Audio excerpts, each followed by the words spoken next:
Hello mga ka-nature's lovers. Mayroon na naman akong bagong tip sa inyo. Makita nyo to. Ituro ko sa inyo ang diskarte na madalian. Sa 5 minuto lang.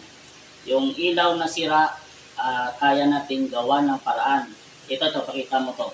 Yan, lahat yan sira. Tatapon na yan ng garbage. Sabi ko, wag mo na itapon. I-restore namin yan kasi may magic ako dyan. Ito guys, para malaman natin kung talagang pundi siya. Ita-try natin dito.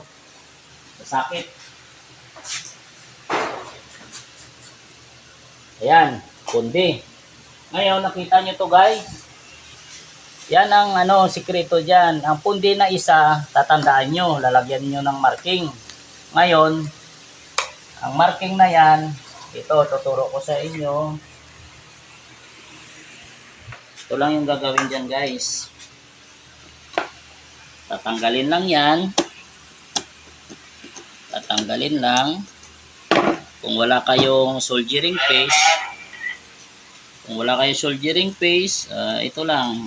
Pwede liha. O ito. Ito guys, hihinangin ko na. Pahawak na muna. Ito guys, sa ilang minuto lang, kahit paano may na-share akong knowledge sa inyo, sa mga nagtatrabaho dyan sa mga facility, maintenance.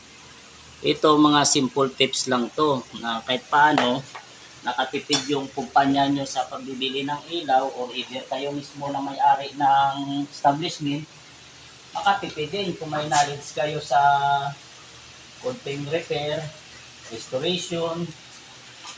Ayan guys. Sa ilang minuto lang, di ba, napailaw natin.